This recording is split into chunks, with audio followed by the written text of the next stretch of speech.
O menino de rua, sustentado apenas pela fé que herdou da mãe, sobrevive nas ruas com um coração puro e cheio de esperança. Quando o filho de um empresário cruel recebe um diagnóstico terminal, os caminhos desses dois mundos opostos se cruzam de forma inesperada. E é através de uma simples oração que um milagre acontece, mudando vidas, curando feridas e iniciando uma transformação que ecoaria por todo o país. O sol nascente pintava o céu de Salvador com tons alaranjados enquanto Miguel, um menino de apenas 8 anos, despertava embaixo do viaduto do Cabula. Seus olhos amendoados, grandes e expressivos, observavam o movimento dos primeiros ônibus do dia. O garoto espreguiçou-se sobre o papelão que lhe servia de colchão, sentindo o estômago reclamar de fome. Fazia 2 dias que não comia adequadamente, apenas restos de comida que conseguia nos fundos de lanchonetes do centro. Desde que sua mãe, Dona Celestina, havia partido para morar com os anjos, como ela mesma dizia que aconteceria. Miguel vagava pelas ruas da capital baiana. Não tinha parentes, não tinha para onde ir. O conselho tutelar até tentou levá-lo algumas vezes, mas o menino sempre fugia. Não queria ser separado das memórias da mãe, do lugar onde crescera, mesmo que fosse debaixo de pontes e viadutos. "Bom dia, senhor", murmurou Miguel, olhando para o céu como sua mãe lhe ensinara. Obrigado por mais um dia de vida. Aquela fé inabalável era seu maior tesouro, herança de Celestina. Mesmo nas noites mais frias, ou nos dias de fome mais intensa, Miguel mantinha a certeza de que Deus o protegia.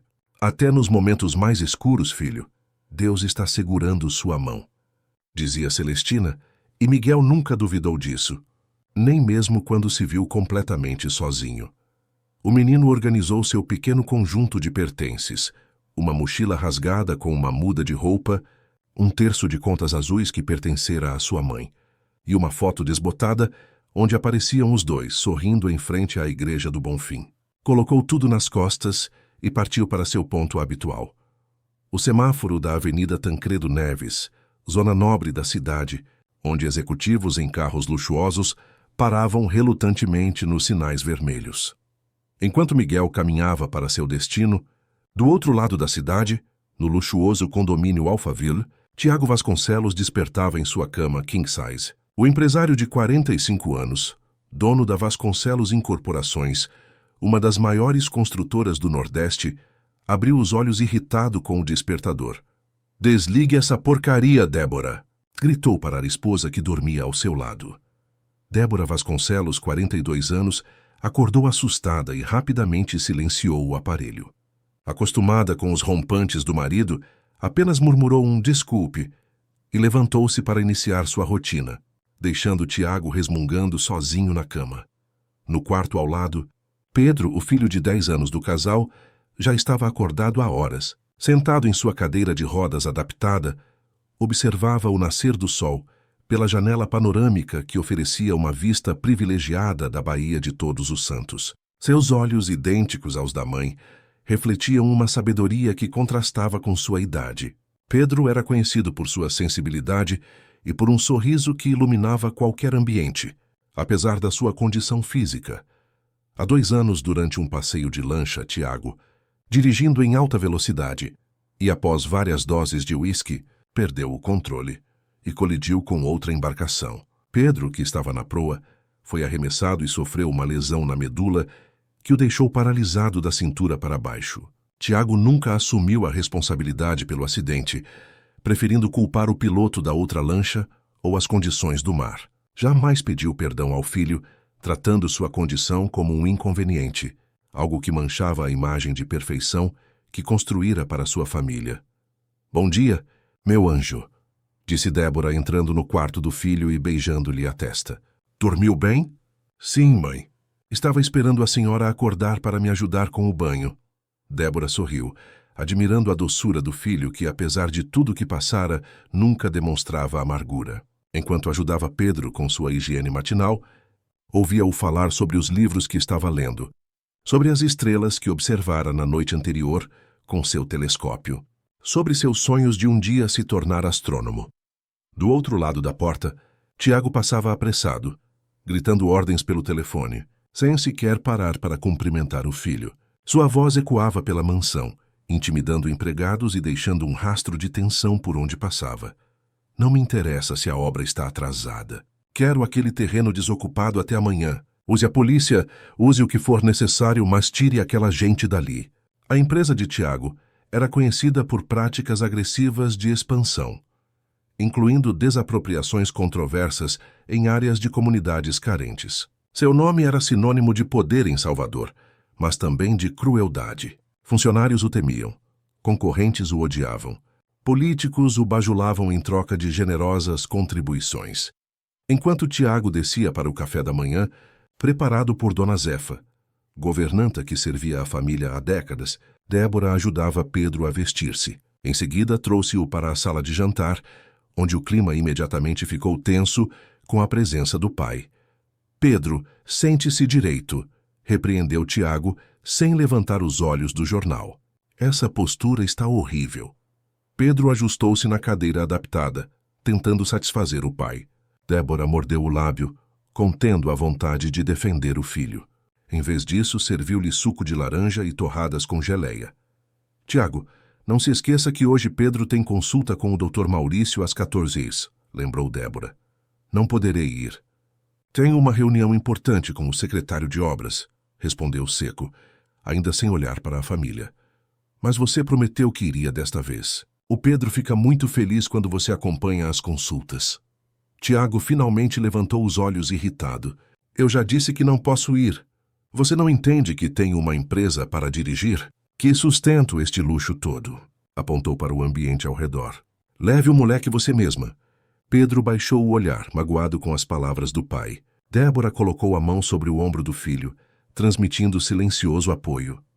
Tudo bem, pai, disse Pedro com voz suave. Entendo que o senhor está ocupado. A bondade de Pedro apenas irritava ainda mais Tiago, que via na mansidão do filho uma fraqueza, um reflexo oposto do que considerava ser a força de seu próprio caráter. Terminou seu café em silêncio e saiu sem despedir-se, deixando para trás o clima pesado que sua presença sempre provocava. Débora, como fazia todas as manhãs após a saída do marido, dirigiu-se ao pequeno altar que mantinha discretamente em seu quarto. Ajoelhou-se, acendeu uma vela e iniciou suas preces, pedindo pela transformação do coração de Tiago e pela saúde do filho. Enquanto isso, Miguel já estava posicionado no semáforo da Avenida Tancredo Neves. Com seu sorriso genuíno e olhos esperançosos, aproximava-se dos carros parados no sinal vermelho, oferecendo-se para limpar os para-brisas em troca de algumas moedas. Alguns motoristas o ignoravam. Outros faziam gestos para que se afastasse, mas ocasionalmente alguém lhe oferecia uma moeda, ou até mesmo um lanche. O que ninguém sabia é que Miguel, sempre que recebia algo, dividia com outros moradores de rua, especialmente os mais velhos ou doentes. Sua generosidade era conhecida entre a população invisível das ruas de Salvador. O menino anjo, chamavam-no alguns pela bondade que parecia não se abalar diante das dificuldades. Naquela manhã quente de setembro, os caminhos de Miguel e da família Vasconcelos ainda não haviam se cruzado, mas o destino já começava a tecer os fios que logo entrelaçariam suas vidas de maneiras inesperadas. Se esta história te interessou, não se esqueça de se inscrever no nosso canal e diga-nos de que cidade você nos está vendo. Continuamos. Prometo que essa vai ser a melhor história que você vai escutar na sua vida. A consulta de Pedro com o Dr. Maurício Fontes, neurologista pediátrico renomado no Hospital Português de Salvador, transcorria normalmente. Débora observava atentamente, enquanto o médico avaliava os reflexos do filho. Fazia perguntas sobre sensações e movimentos. A rotina era conhecida. A cada 3 meses, a mesma sequência de exames, as mesmas esperanças silenciosas, os mesmos resultados desanimadores. Alguma novidade, Pedro? Sentiu algo diferente nas pernas ultimamente? Lhe perguntou o médico, com o martelo de reflexos na mão. Não, doutor. Tudo igual, respondeu o menino com seu habitual sorriso conformado. Porém, ao final da consulta, quando o médico media os batimentos cardíacos de Pedro, sua expressão mudou. Franzindo o senho, Dr. Maurício reposicionou o estetoscópio várias vezes, escutando atentamente. Está tudo bem, doutor? Perguntou Débora, percebendo a mudança no semblante do médico. Pedro, você tem sentido cansaço ultimamente? Falta de ar ao fazer esforços? O menino trocou um olhar com a mãe antes de responder. Um pouco, sim. Achei que fosse normal. Débora adiantou-se. Ele tem dormido mais que o normal, e ontem à noite teve um episódio de suor frio, mesmo com o ar-condicionado desligado. Dr. Maurício fez algumas anotações em seu prontuário e depois olhou diretamente para Débora. Gostaria de fazer alguns exames adicionais, por precaução. Exames? Que tipo de exames? E o tom de preocupação na voz de Débora era evidente. Um eletrocardiograma, ecocardiograma e alguns exames de sangue. Apenas para descartarmos qualquer complicação. 2 horas depois, Pedro estava deitado na máquina de ressonância magnética, enquanto Débora aguardava ansiosamente na sala de espera. Seu celular tocou. Era Tiago. Ela hesitou, mas atendeu. Ainda estão nessa consulta? Que demora é essa? Tiago, estamos fazendo alguns exames extras. O Dr. Maurício notou algo no coração de Pedro que o deixou preocupado. Houve um breve silêncio do outro lado da linha. Que tipo de coisa? Não sei ainda. Estamos esperando os resultados. Pela primeira vez em muito tempo, Débora percebeu preocupação genuína na voz do marido. Estarei aí em 20 minutos. Para sua surpresa, Tiago realmente apareceu no hospital, abandonando a importante reunião com o secretário de obras. Enquanto aguardavam, ele andava de um lado para outro na sala de espera, visivelmente agitado, algo incomum para um homem que sempre se orgulhava de seu controle emocional. Quando o Dr. Maurício finalmente chamou o casal para sua sala, deixando Pedro com uma enfermeira, sua expressão era grave. No consultório, ele mostrou imagens do coração de Pedro no monitor do computador. Senhor e Senhora Vasconcelos, identifiquei uma anomalia na estrutura cardíaca de Pedro. É uma condição rara chamada miocardiopatia hipertrófica não obstrutiva. Basicamente, as paredes do coração estão anormalmente espessadas, dificultando o bombeamento adequado do sangue. Débora levou as mãos à boca, sufocando um soluço. Tiago, ainda de pé, apoiou-se na parede, sentindo as pernas fraquejarem. Doutor, isso tem cura? Perguntou com uma voz que não parecia sua. Infelizmente, estamos diante de um quadro muito raro e grave. No caso específico de Pedro, a condição está progredindo de forma extremamente agressiva. Os exames mostram que o funcionamento cardíaco já está comprometido em mais de 70%. E o que podemos fazer? Cirurgia? Transplante? Diga o que for preciso, doutor. Dinheiro não é problema. Tiago falou rapidamente, o desespero finalmente rompendo sua fachada de homem inabalável. Senhor Vasconcelos, não é uma questão de recursos. Esta variante específica não responde aos tratamentos convencionais.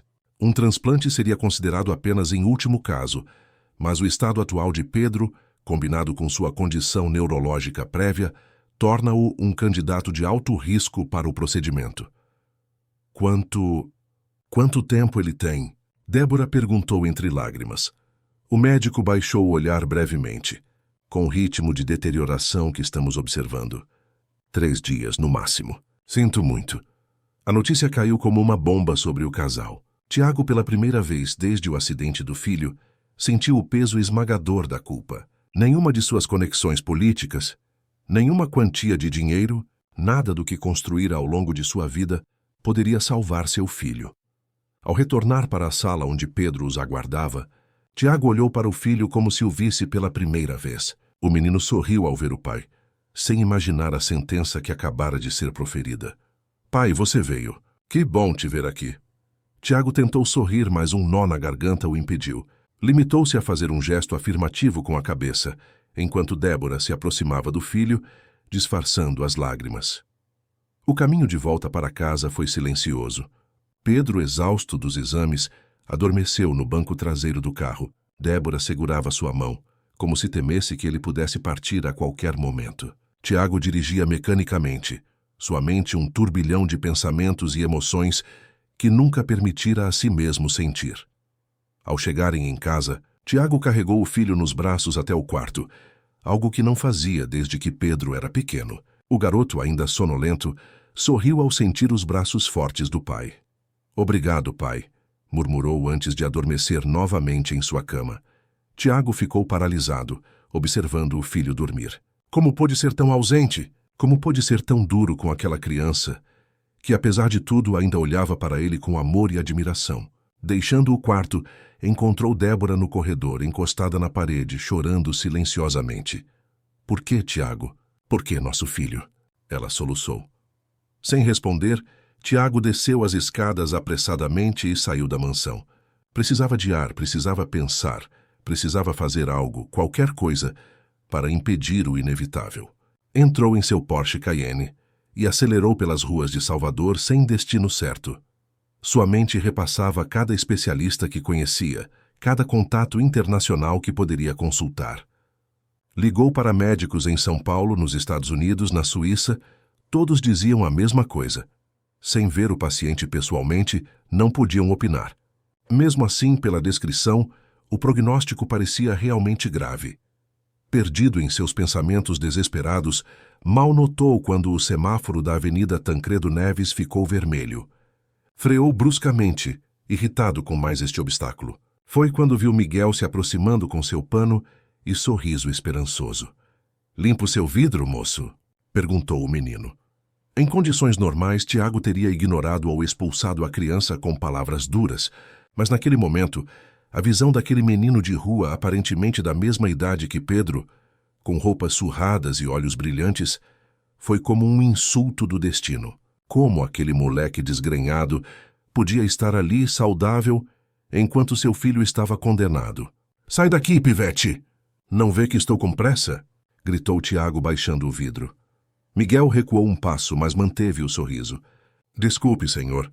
Que Deus o abençoe mesmo assim." Algo naquelas palavras, naquela bênção não solicitada, fez Tiago explodir. "Deus, que Deus! Onde está seu Deus quando crianças inocentes sofrem? Olha para você, um moleque sujo, abandonado, vivendo de esmolas. Que bênção é essa que você tem, hein? Sai da minha frente antes que eu te atropele." O semáforo abriu e Tiago arrancou com o carro, deixando Miguel para trás, atônito com a explosão de raiva. O menino de rua, porém, não sentiu raiva. Sentiu apenas compaixão por aquele homem claramente atormentado por alguma dor profunda. "Senhor, cuida dele, seja lá o que estiver machucando seu coração", murmurou Miguel, antes de seguir para o próximo carro. Enquanto isso, Tiago dirigia sem rumo pela cidade, eventualmente estacionando na orla da Barra.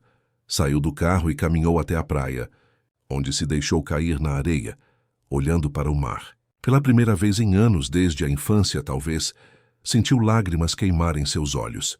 De volta à mansão, Débora estava ajoelhada em seu altar, rezando com uma intensidade nunca antes sentida. "Senhor, se quiser levar alguém, leve-me, mas salve meu filho. Por favor, envie um anjo, envie um milagre." Naquela mesma noite, exausto de tanto vagar pela cidade, Miguel adormeceu embaixo da marquise de uma loja fechada no centro. E enquanto o sono o envolvia, um sonho extraordinariamente vívido começou a formar-se em sua mente. No sonho, Miguel se encontrava envolto em uma luz dourada e cálida. À sua frente, uma figura luminosa falava com voz que parecia vir de todos os lugares e de nenhum lugar ao mesmo tempo. "Miguel, filho de Celestina, criança de fé inabalável, ouça com atenção."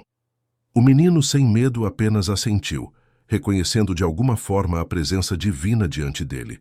Aquele homem que hoje o tratou com dureza tem um filho que sofre. Um menino puro de coração que está perdendo sua luz terrena. Você deve ir até ele e orar pela sua cura. "Mas, Senhor", respondeu Miguel no sonho, "como vou encontrá-lo? Não sei quem é esse homem nem onde mora." "Siga seu coração, Miguel. A fé que habita em você o guiará. Quando o encontrar, não tema a rejeição. Apenas faça o que sua mãe lhe ensinou. Ore com amor e entregue tudo em minhas mãos." A luz começou a se dissipar e a voz tornou-se mais distante, mas antes de desaparecer completamente, disse: "Lembre-se, Miguel, assim como sua mãe lhe dizia, mesmo nos momentos mais escuros, estou segurando sua mão." Miguel acordou sobressaltado, o coração batendo forte. Já era madrugada, mas as estrelas ainda brilhavam no céu de Salvador. Sem dúvida alguma sobre a autenticidade do sonho, o menino recolheu seus poucos pertences e começou a caminhar. Não sabia para onde ia, mas confiava que seria guiado. Em outro ponto da cidade, no hospital português, Pedro havia sido internado às pressas após um episódio de arritmia cardíaca. Conectado a monitores que apitavam constantemente, o menino dormia um sono inquieto, enquanto Débora velava ao seu lado, as mãos entrelaçadas em oração contínua. Tiago chegou ao hospital por volta das 4 da manhã, o rosto marcado por uma noite sem sono. Ao ver o filho naquele estado, algo dentro dele finalmente quebrou. Aproximou-se lentamente da cama e, pela primeira vez, realmente olhou para Pedro, não como o lembrete de seu fracasso, ou como o herdeiro imperfeito de seu império, mas como seu filho, sua carne, o menino que um dia segurava em seus braços com orgulho. Débora, sua voz estava rouca, vá descansar um pouco. Eu fico com ele. Surpresa com a atitude do marido, Débora hesitou. Tem certeza? Sim, preciso ficar com ele. Relutante, mas exausta, Débora dirigiu-se à pequena sala de espera reservada para familiares de pacientes, onde se deitou em um sofá desconfortável. Sozinho com o filho, Tiago puxou uma cadeira para perto do leito e sentou-se. Após um longo momento de silêncio, começou a falar baixinho. Filho, eu não sei se você pode me ouvir, mas há algo que precisava ter dito há muito tempo. Sua voz falhou e ele respirou fundo antes de continuar. Aquele acidente. Foi minha culpa. Eu bebi demais, fui imprudente. E você pagou o preço. Nunca me perdoei por isso. Mas em vez de admitir, transformei minha culpa em raiva. Raiva de mim mesmo, da vida. Até de você.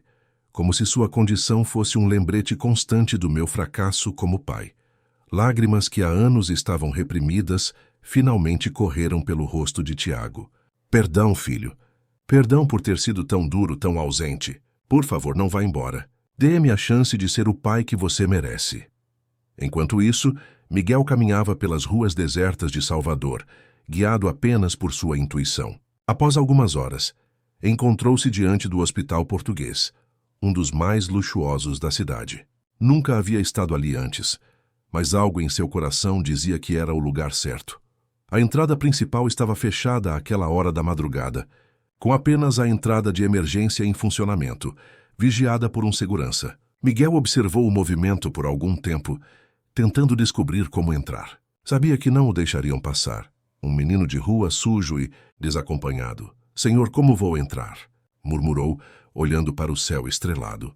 Nesse momento, uma jovem enfermeira saiu pela porta lateral do hospital para fazer uma pausa em seu turno da noite. Camila, 26 anos, estava no meio de uma exaustiva jornada de 12 horas na ala pediátrica.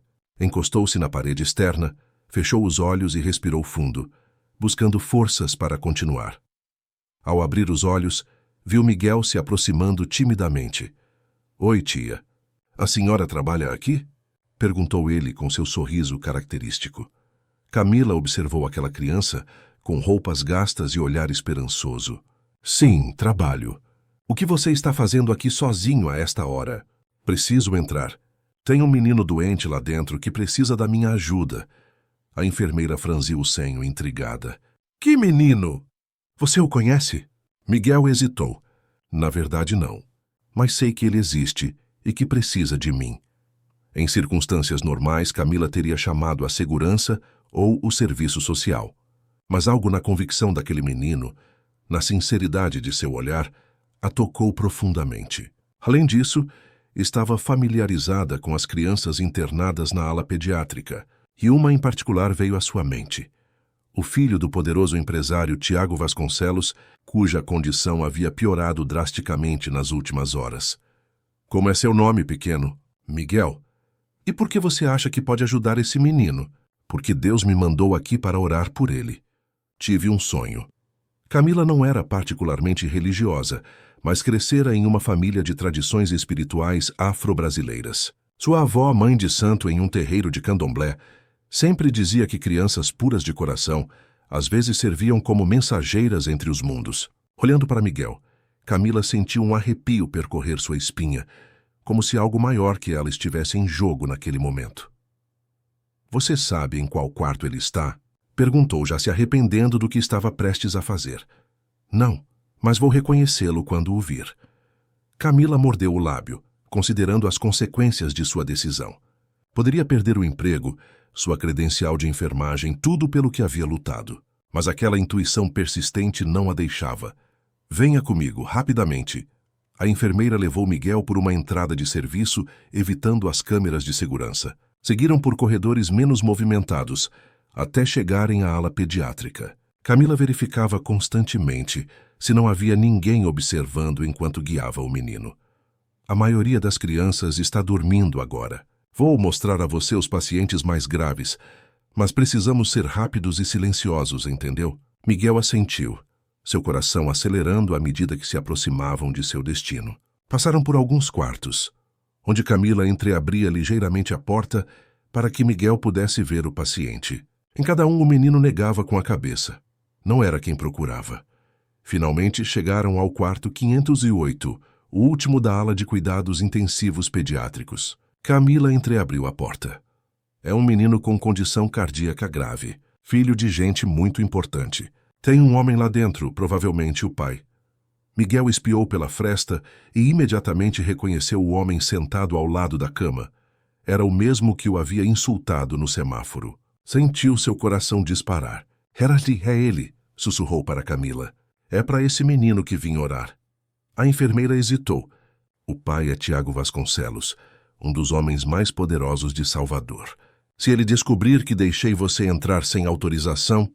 Não se preocupe, tia. Ele não vai fazer mal a você, prometo. Algo na confiança de Miguel deu coragem a Camila. Ela abriu mais a porta e entrou com Miguel logo atrás. Senhor Vasconcelos? Chamou suavemente. Tiago ergueu o rosto, revelando olhos vermelhos e inchados. O que foi, enfermeira? Aconteceu alguma coisa? Não, senhor. Está tudo sob controle, mas há alguém aqui que insiste em ver seu filho. Foi então que Tiago notou a pequena figura atrás de Camila. Seus olhos se arregalaram ao reconhecer o menino do semáforo. O que diabos esse moleque está fazendo aqui? Ela vociferou, levantando-se. Como você deixou esse pivete entrar? Chame a segurança agora mesmo. Miguel, porém, não recuou. Com passos decididos, aproximou-se da cama onde Pedro dormia. O menino doente abriu os olhos naquele exato momento, como se sentisse a presença do visitante inesperado. Pai, quem é ele? Perguntou Pedro com voz fraca.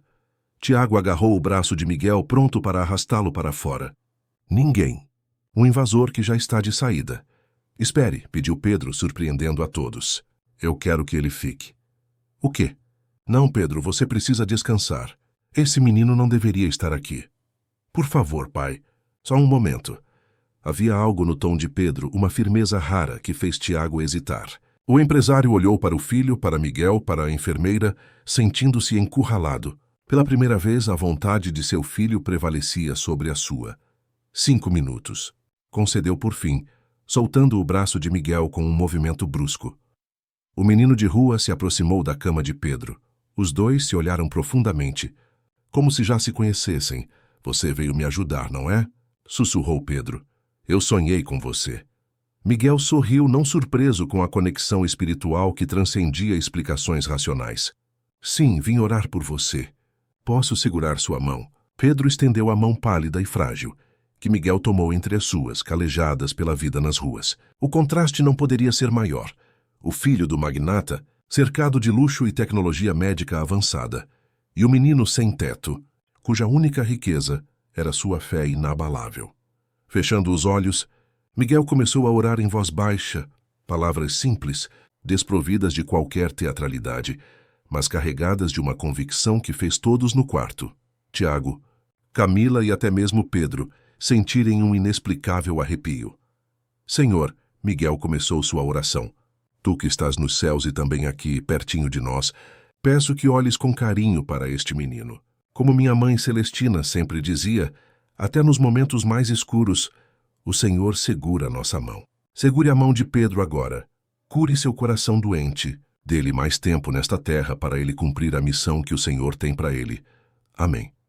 A simplicidade da oração contrastava com a profunda emoção que preencheu o quarto. Pedro, de olhos fechados, parecia absorver cada palavra.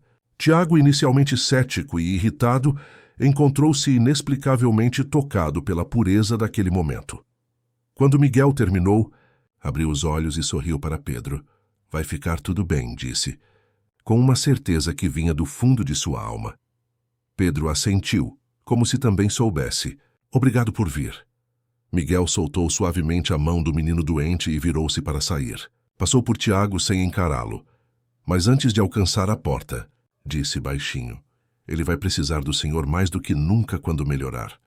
Camila, ainda atônita com tudo que presenciara, levou Miguel para fora do quarto e depois para fora do hospital por uma saída de serviço. No caminho não trocaram palavras. Não havia necessidade. Algo inexplicável havia acontecido naquele quarto, e ambos sabiam. Você vai ficar bem? Perguntou Camila quando chegaram à rua. Vou sim, tia. Obrigado por confiar em mim. Onde você mora, Miguel? Posso chamar alguém para vir buscá-lo? O menino sorriu. Moro nas ruas, mas não se preocupe. Nunca estou sozinho. Antes que Camila pudesse insistir, Miguel já corria pela calçada, desaparecendo na luz fraca do amanhecer que começava a colorir o céu. De volta ao quarto 508, Tiago permanecia imóvel, observando o filho que adormecera novamente após a visita inusitada. A monitora cardíaca continuava seu bip monótono, registrando os batimentos fracos e irregulares. O empresário não sabia explicar o que sentira durante aquela breve oração. Era como se algo gelado houvesse tocado sua nuca, como se o ar do quarto tivesse ficado mais denso, mais carregado. Besteira, murmurou para si mesmo, tentando racionalizar. Um moleque de rua e algumas palavras não vão mudar o diagnóstico médico. Mas uma pequena parte dele, aquela parte que acreditava em coisas além da lógica e dos números, aquela parte que há muito havia enterrado sob camadas de pragmatismo e cinismo, essa parte se perguntava: e se... Débora retornou ao quarto por volta das 7 da manhã, trazendo um café para o marido. Encontrou Tiago ainda sentado ao lado do leito com olhar distante. Alguma mudança? E perguntou entregando-lhe o café. Nada, respondeu Tiago aceitando a bebida. Hesitou um momento antes de continuar. Embora... Algo estranho aconteceu durante a madrugada. O quê? Tiago contou sobre a visita de Miguel, a reação de Pedro, a oração. A cada detalhe que narrava, sentia-se mais ridículo por dar importância ao episódio. Esperava que Débora reagisse com ceticismo, mas, para sua surpresa, os olhos dela se encheram de esperança. Um menino de rua, com cerca de 8 anos, perguntou inclinando-se para a frente. Tiago, isso não pode ser coincidência. Eu orei pedindo um anjo, um milagre. Não seja ingênua, Débora. Foi apenas um garoto de rua que uma enfermeira irresponsável deixou entrar. Vou garantir que ela seja demitida ainda hoje. Não, Tiago. Por favor, não faça isso. Ela pode ter sido o instrumento para trazer ajuda ao nosso filho. O empresário revirou os olhos, mas algo no olhar suplicante da esposa o fez ceder. Está bem. Mas isso não significa que estou dando crédito a essa história absurda. Nesse momento, Dr. Maurício entrou no quarto para a visita matinal. Observou os monitores, examinou Pedro brevemente e fez algumas anotações. Doutor, como ele está? Perguntou Débora, ansiosa. Estável dentro da gravidade. Os batimentos continuam irregulares, mas não houve piora significativa durante a noite, o que já é algo positivo. Isso é bom, não é? Insistiu Débora, agarrando-se a qualquer faísca de esperança. Não devemos criar falsas expectativas, senhora Vasconcelos. A condição continua extremamente grave. Vamos fazer mais alguns exames esta manhã para avaliar a evolução. O médico saiu, deixando o casal novamente a sós com seu filho que continuava dormindo. As horas passaram lentamente. Enfermeiras entravam e saíam, verificando equipamentos, administrando medicações. Tiago fazia ligações ocasionais para sua empresa, delegando decisões importantes, algo impensável até então. Por volta das 2 da tarde, Pedro foi levado para realizar novos exames. Enquanto aguardavam, Tiago e Débora permaneceram na cafeteria do hospital, quase sem trocar palavras. A tensão e o cansaço estavam estampados em seus rostos. Se ele... Começou Tiago, mas não conseguiu completar a frase. Débora tomou sua mão. Não, nem pense nisso. Mas se acontecer, Débora, a culpa é toda minha. Primeiro o acidente que o deixou paralítico, e agora... Não, Tiago, você não causou essa doença cardíaca. Mas e se for karma? E se for o universo me punindo por tudo que fiz de errado? pelas pessoas que prejudiquei, pelas comunidades que destruí para construir meus empreendimentos. Era a primeira vez que Débora ouvia o marido questionar suas próprias ações. Antes que pudesse responder, Dr. Maurício apareceu na porta da cafeteria, seu rosto indecifrável. Senhor e senhora Vasconcelos, poderiam me acompanhar até meu consultório, por favor? O coração de Tiago afundou. Era isso, o fim. O médico não daria a notícia da partida do filho no meio da cafeteria. Cambaleando ligeiramente, seguiu o médico com Débora ao seu lado, segurando sua mão com força. No consultório, Dr. Maurício sentou-se atrás de sua mesa, olhando fixamente para os papéis à sua frente. Depois de um longo momento de silêncio, finalmente ergueu os olhos. Em mais de 20 anos de carreira médica, nunca presenciei algo como isso, disse lentamente. Os novos exames mostram uma melhora significativa na função cardíaca de Pedro. Melhora? Repetiu Débora, a voz trêmula. Sim.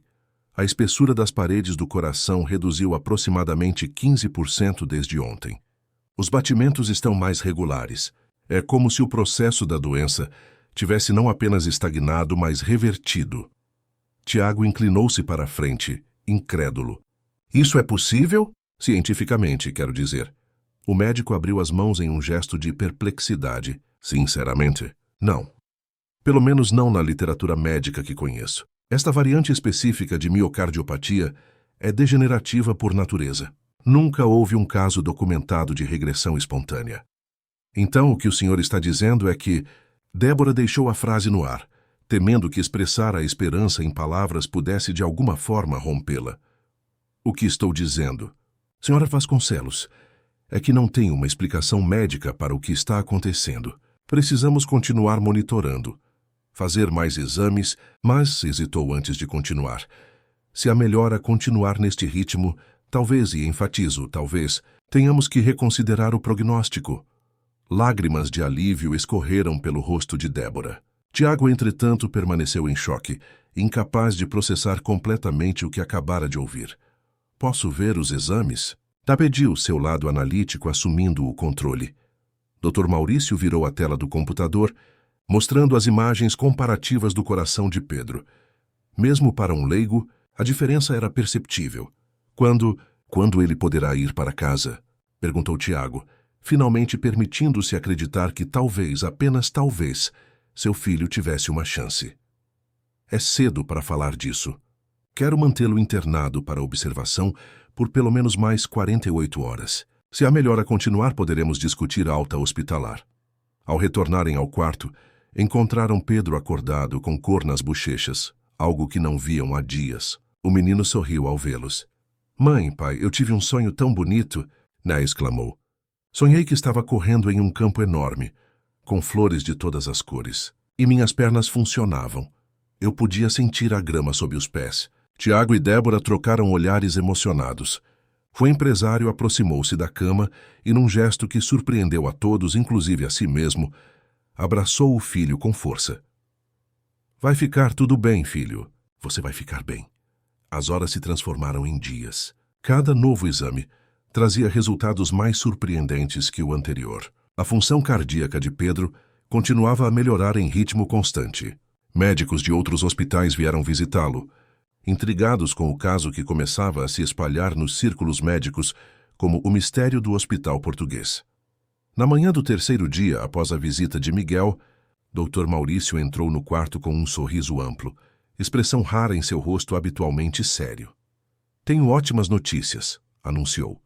Os últimos exames mostram que o coração de Pedro está funcionando com quase 90% de capacidade normal. A espessura das paredes cardíacas continua diminuindo, aproximando-se dos padrões considerados saudáveis. Isso significa... E Débora mal conseguia conter a emoção. Isso significa que, se tudo continuar assim, Pedro poderá ir para casa amanhã. A notícia foi recebida com choro de alegria. Pedro, mais forte a cada dia, já conseguia sentar-se na cama sem ajuda e até mesmo mover-se para sua cadeira de rodas com mínima assistência. Enquanto Débora ajudava o filho com o almoço, Tiago permanecia quieto junto à janela, perdido em pensamentos. As palavras do menino de rua ecoavam em sua mente. Ele vai precisar do Senhor mais do que nunca quando melhorar. Uma decisão formou-se em seu coração. Precisava encontrar aquele menino, não apenas para agradecer, mas para entender, para tentar compreender como uma simples oração poderia ter mudado tudo. Naquela mesma tarde, enquanto Pedro descansava sob os cuidados de Débora, Tiago deixou o hospital determinado. Dirigiu seu Porsche Cayenne lentamente pelas ruas, onde semáforos costumavam reunir meninos que limpavam para-brisas. A cada sinal vermelho, examinava atentamente os rostos das crianças, sem encontrar Miguel. Após 2 horas de busca infrutífera, Tiago parou em uma padaria e abordou um vendedor de balas que estava na calçada. Estou procurando um menino de rua. Nome Miguel, cerca de 8 anos. Sempre usa um terço azul no pulso. O vendedor, desconfiado, deu de ombros. Tem muitos moleques por aí, doutor. Não conheço nenhum Miguel. Tiago tirou algumas notas de R$ 100 da carteira. Se encontrá-lo ou ouvir falar dele, esta é minha recompensa. Continuou sua busca, estendendo a oferta a vendedores ambulantes, guardadores de carros, outros meninos de rua. Em cada ponto, deixava seu cartão e a promessa de dinheiro por informações sobre Miguel. Ao anoitecer, frustrado, mas não derrotado, Tiago retornou ao hospital. Ao entrar no quarto de Pedro, encontrou o filho acordado, folheando um livro sobre astronomia. Pai, o doutor disse que posso ir para casa amanhã. Tiago sorriu maravilhado com a energia renovada do menino. Isso é ótimo, filho. Estamos preparando tudo para recebê-lo.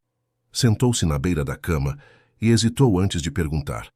Pedro, você se lembra daquele menino que veio aqui? O que rezou por você? Os olhos de Pedro brilharam. Miguel, claro que lembro.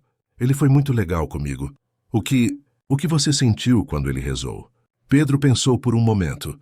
Foi estranho, pai. Quando ele segurou minha mão, senti um calor que começou nos dedos e foi subindo pelo braço até chegar no peito. Era como se alguém tivesse acendido uma luz dentro do meu coração. Pausou, buscando as palavras certas. E sabe o mais estranho? Enquanto ele rezava, eu via minha mãe atrás dele como se estivesse abençoando nós dois. Tiago ficou perplexo. Pedro nunca conhecera sua avó, que falecera anos antes de seu nascimento. Como poderia tê-la visto? Pedro, você viu sua avó Lourdes? Minha mãe? Não, pai. A mãe dele, do Miguel. Ele me contou que ela tinha ido morar com os anjos, mas que ainda cuidava dele de lá. No meu sonho eu via uma senhora de pele escura, com um sorriso muito bonito, vestida de branco. Ela ficava atrás do Miguel, com as mãos nos ombros dele. Um arrepio percorreu a espinha de Tiago. Como Pedro poderia saber sobre a mãe de Miguel, se o menino não havia mencionado isso durante sua breve visita? E por que seu filho teria sonhado com uma mulher que nunca vira? Pai, você vai encontrá-lo, não vai? Lhe perguntou Pedro, interrompendo os pensamentos do pai. O Miguel. Ele não tem casa nem família. Ele precisa da nossa ajuda, tanto quanto eu precisei da dele. A simplicidade e sabedoria nas palavras do filho atingiram Tiago profundamente. Sim, Pedro, vou encontrá-lo, prometo. Durante os dias seguintes, enquanto Pedro readaptava-se à rotina em casa, recuperando forças de forma quase milagrosa, Tiago intensificou suas buscas por Miguel. Contratou investigadores particulares, ofereceu recompensas, percorreu pessoalmente abrigos e pontos conhecidos de concentração de moradores de rua. Nesse período, algo estranho começou a acontecer com Pedro. Uma manhã, enquanto estava sendo transferido de sua cama para a cadeira de rodas, o menino exclamou: Mãe! Senti minha perna. Débora, incrédula, observou enquanto Pedro se concentrava intensamente.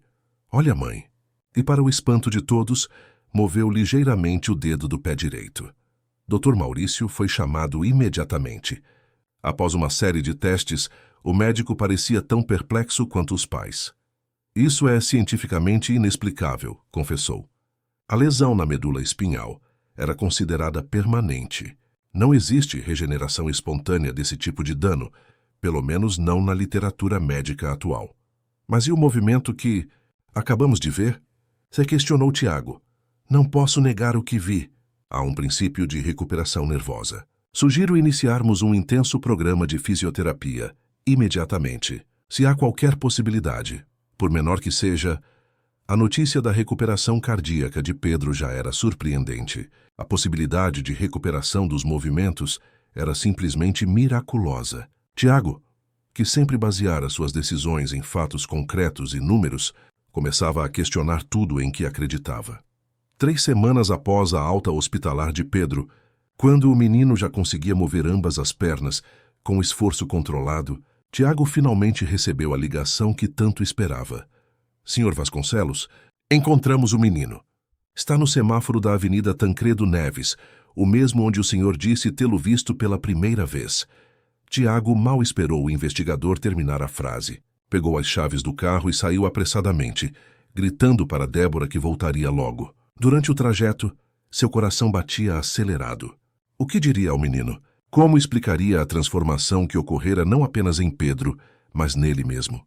Ao se aproximar do semáforo indicado, viu Miguel entre os carros parados, com seu pano e sorriso característicos. O empresário estacionou bruscamente no acostamento e desceu do veículo. Miguel chamou caminhando em sua direção. O menino virou-se, reconhecendo imediatamente o homem que o havia tratado com tanta rudeza semanas atrás. Em vez de fugir, como seria natural, Miguel sorriu. O senhor voltou. Disse simplesmente como se já esperasse por aquele encontro. Algo na serenidade daquela criança fez Tiago parar. Ali no meio da avenida movimentada, com carros buzinando e pessoas observando, o poderoso empresário Tiago Vasconcelos fez algo que ninguém jamais o vira fazer. Ajoelhou-se. Miguel, Sua voz falhou. Meu filho está se recuperando. Os médicos dizem que é um milagre. E não é só o coração, as pernas dele. Ele está começando a sentir, a mover. Miguel assentiu, como se aquilo fosse exatamente o que esperava ouvir. Eu sabia que Deus ia cuidar dele. Ele é um menino bom. Sim, ele é. Muito melhor do que eu jamais fui, admitiu Tiago, lágrimas escorrendo livremente por seu rosto. Miguel, eu vim pedir perdão. Pelo modo como te tratei, pelas palavras duras. Não precisa, moço. O senhor estava sofrendo. E também vim te fazer um convite. Pedro, meu filho, quer te conhecer melhor. Na verdade, todos nós queremos. Gostaria que você viesse morar conosco. Miguel arregalou os olhos, surpreso pela primeira vez naquele encontro. Morar com vocês? Sim. Temos espaço, conforto, tudo o que você possa precisar. E mais importante, Pedro precisa de um amigo, alguém especial como você. O menino ficou em silêncio por um momento, processando a proposta. Posso levar meu terço? O que era da minha mãe? Tiago sorriu entre lágrimas. Claro que pode. É seu tesouro, não é? Miguel assentiu, sorrindo também. Então eu aceito. Ali mesmo, na avenida mais movimentada de Salvador, diante de dezenas de testemunhas perplexas, o temido empresário abraçou o menino de rua com força. Alguns motoristas buzinaram, outros aplaudiram, sem entender completamente o que presenciavam. O início de uma profunda transformação. A chegada de Miguel à mansão dos Vasconcelos foi um momento de celebração. Débora, que já havia preparado um quarto especialmente para ele, recebeu-o de braços abertos. Pedro, aguardando ansiosamente na sala, quase caiu da cadeira de rodas de tanta empolgação ao ver o novo amigo. Miguel, você veio mesmo? Se exclamou, manobrando a cadeira em sua direção. Os dois meninos abraçaram-se como velhos amigos que se reencontram após longa separação. Para quem observasse, era difícil acreditar que haviam se conhecido apenas uma vez brevemente em um quarto de hospital. Olha, Pedro, exclamou Tiago apontando para os pés do filho. Pedro, em sua empolgação, havia movido inconscientemente os pés na plataforma da cadeira. Ele mesmo olhou surpreso para o movimento, que realizara sem o intenso esforço de concentração habitual. Isso acontece quando fico muito feliz, explicou para Miguel. Minhas pernas parecem lembrar como se movem.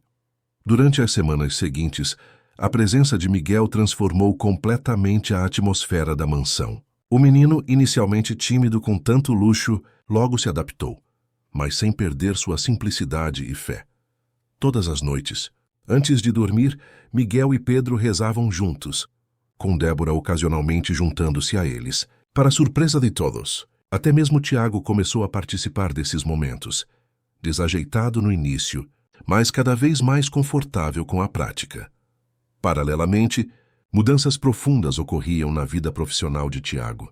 Em uma reunião de diretoria que chocou executivos e acionistas, o empresário anunciou uma revisão completa das políticas de sua construtora.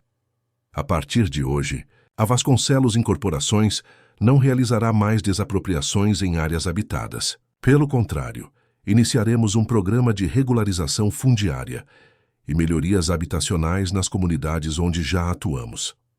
A reação foi de incredulidade. Alguns diretores questionaram sua sanidade. Outros sugeriram discretamente que ele estivesse sofrendo de estresse pós-traumático após o susto com o filho. Estou perfeitamente lúcido, senhores, garantiu Tiago. Apenas descobri que existe uma forma diferente de fazer negócios. Uma forma que não apenas gera lucro, mas também impacto social positivo. Não parou por aí. Nas semanas seguintes, Tiago recontratou funcionários que havia demitido injustamente ao longo dos anos, procurou antigos rivais para fazer as pazes, reiniciou um ambicioso projeto de construção de abrigos para moradores de rua, em parceria com a Prefeitura de Salvador.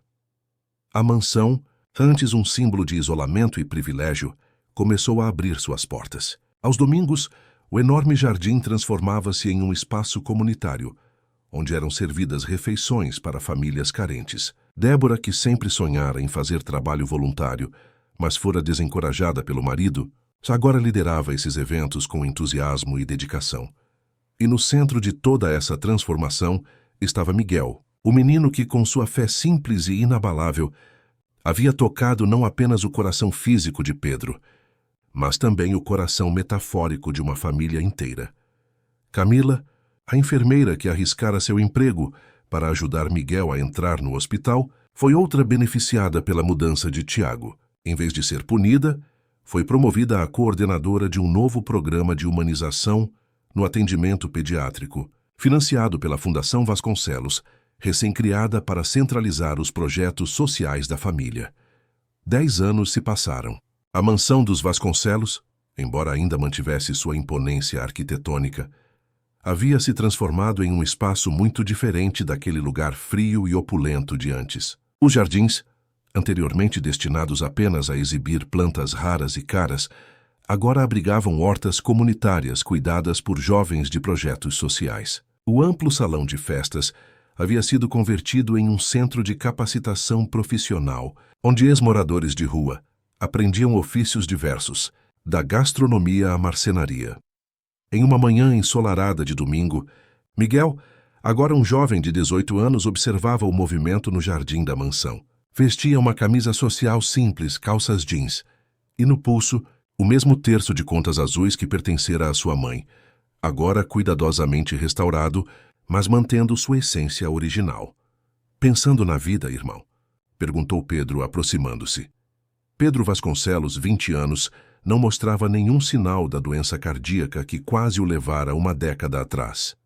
Alto, de porte atlético, era difícil imaginar que um dia estivera confinado a uma cadeira de rodas. A recuperação de seus movimentos havia sido gradual, mas constante. Dos pequenos movimentos dos dedos dos pés, a primeira vez que ficou em pé, apoiado em barras paralelas. Do primeiro passo hesitante à corrida que agora praticava todas as manhãs, cada conquista havia sido celebrada pela família como um novo milagre. Só admirando o que construímos, respondeu Miguel sorrindo para o irmão adotivo. A adoção oficial de Miguel pelos Vasconcelos havia ocorrido 1 ano após sua chegada à mansão. O processo fora surpreendentemente simples, como se todas as barreiras burocráticas se abrissem milagrosamente. Miguel Celestino Vasconcelos, como passou a se chamar legalmente, nunca esqueceu suas origens, nem permitiu que sua nova família esquecesse. Foi por insistência dele que a primeira iniciativa social de Tiago foi a construção de um abrigo para crianças em situação de rua. Pai está procurando você, disse Pedro, algo sobre a inauguração do novo centro comunitário amanhã. Miguel assentiu e dirigiu-se ao escritório de Tiago.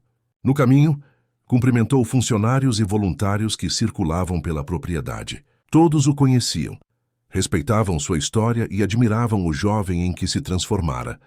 Equilibrado, maduro, com uma sabedoria que parecia transcender sua idade. Tiago Vasconcelos, Agora, com 55 anos e alguns fios grisalhos nas têmporas, estava debruçado sobre plantas arquitetônicas quando Miguel entrou. Ao ver o filho adotivo, seu rosto iluminou-se. Miguel estava justamente revisando os últimos detalhes para amanhã. Queria sua opinião sobre o nome. O Centro Comunitário Celestina, batizado em homenagem à mãe de Miguel, seria o maior complexo social já construído pela Fundação Vasconcelos. Localizado no mesmo bairro do Cabula, onde Miguel vivera nas ruas, o centro ofereceria educação, saúde, cultura e capacitação profissional para milhares de famílias. O nome está perfeito, pai, respondeu Miguel emocionado.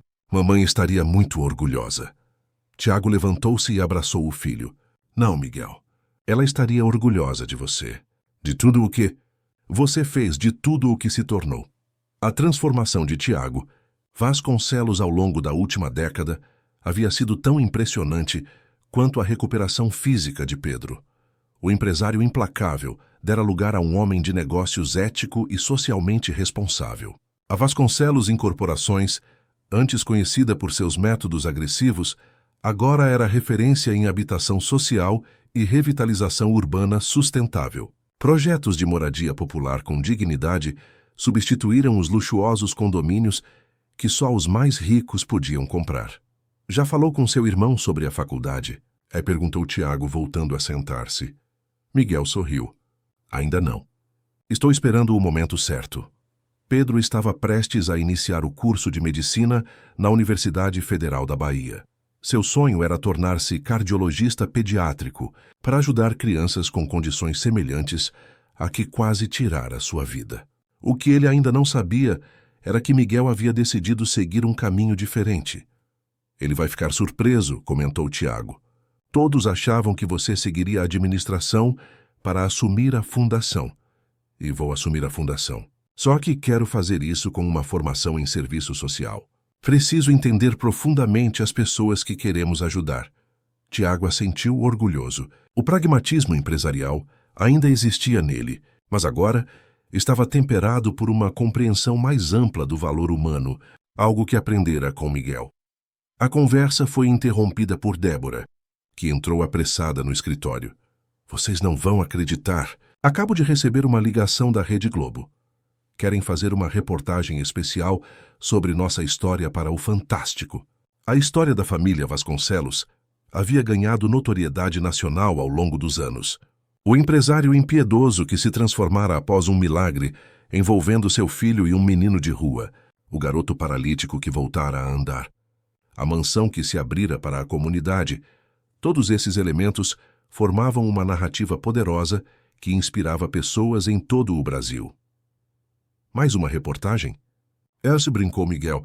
Daqui a pouco vão querer fazer uma novela sobre nós.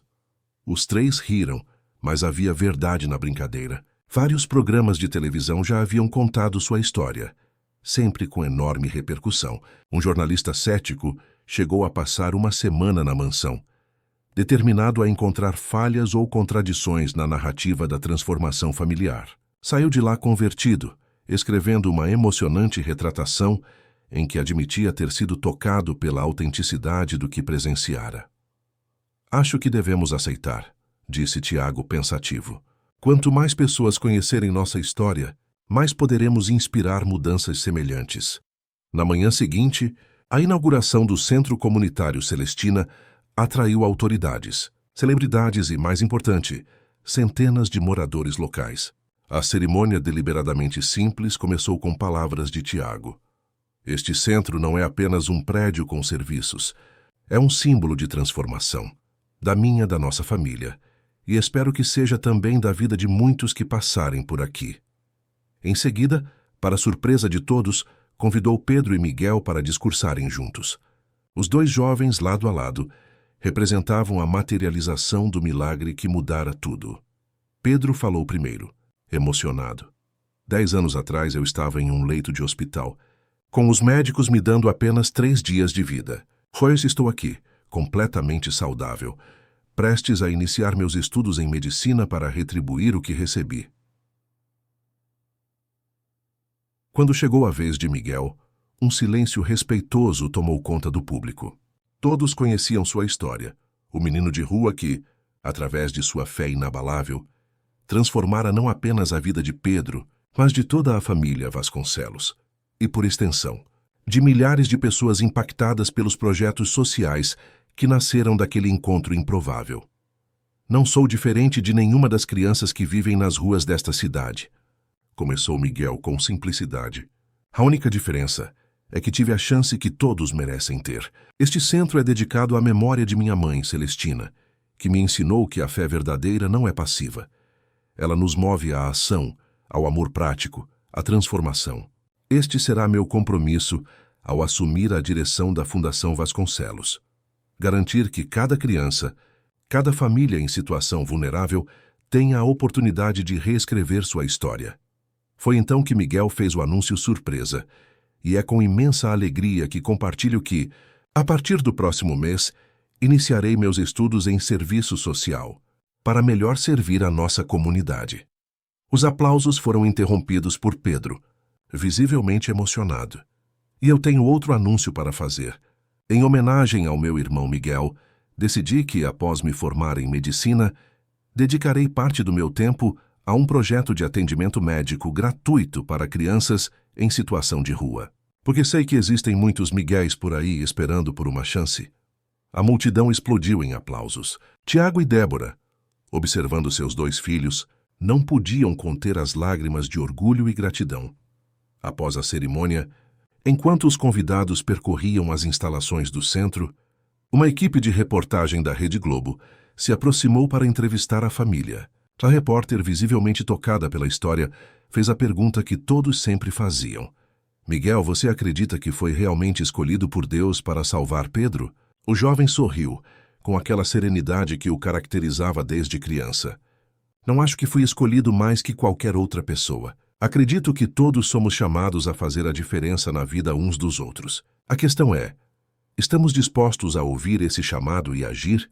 A entrevista continuou, mas essas palavras simples e profundas capturaram a essência de toda a história. Uma história que começara com um menino de rua de fé inabalável e um empresário de coração endurecido e que se transformara em um legado de compaixão, serviço e esperança. Naquela noite, após todos os convidados terem partido e o centro comunitário ter fechado suas portas para reabrir oficialmente no dia seguinte, a família Vasconcelos reuniu-se para um jantar íntimo. Tiago, Débora, Pedro e Miguel, unidos não pelo sangue, mas por algo muito mais forte. Sabe, Miguel, disse Tiago, enquanto saboreavam a sobremesa, nunca te perguntei isso diretamente, mas você acha que foi a sua oração que curou Pedro? Que fez ele voltar a andar? Miguel refletiu por um momento antes de responder. Não foi minha oração, pai. Foi a nossa fé. A minha que me levou até o hospital naquela noite. A de Pedro, que acreditou quando segurei sua mão. A de mãe Débora, que nunca deixou de rezar. E a sua, que você nem sabia que tinha, mas que estava lá esperando para despertar. Tiago assentiu comovido. Bem, seja o que for, mudou tudo, e continuará mudando. Ergueu sua taça em um brinde. A fé que transforma, a fé que transforma. Repetiram todos em uníssono. E assim, a história que começou com um encontro improvável em um semáforo de Salvador, continuava a se desdobrar, tocando cada vez mais vidas, inspirando cada vez mais transformações, lembrando a todos que o poder da fé, quando aliado à ação concreta, pode realmente mudar o mundo. Enquanto isso, no Centro Comunitário Celestina, recém-inaugurado, um pequeno menino de aproximadamente 8 anos, que havia participado da cerimônia mais cedo, olhava para a grande foto de Miguel criança que adornava a entrada. Seus olhos brilhavam com admiração e esperança, enquanto segurava firmemente um pequeno terço de contas verdes que ganhara de sua avó. Um dia, vou ser como ele, murmurou para si mesmo sem saber que, naquele exato momento, um novo ciclo de transformação estava apenas começando. Queridos ouvintes, esperamos que a história de Miguel e da família Vasconcelos tenha tocado seus corações. Para seguir esta jornada emocional, preparamos uma playlist especial com histórias igualmente cativantes. Encontrem-na aqui fazendo clique à sua esquerda. Se gostaram desta história, não esqueçam de se inscrever em nosso canal e dar gostei no vídeo. Todos os dias trazemos histórias únicas que exploram a complexidade da vida e o poder transformador da fé e da compaixão. Não percam nossos próximos conteúdos. Estamos ansiosos para ler seus comentários.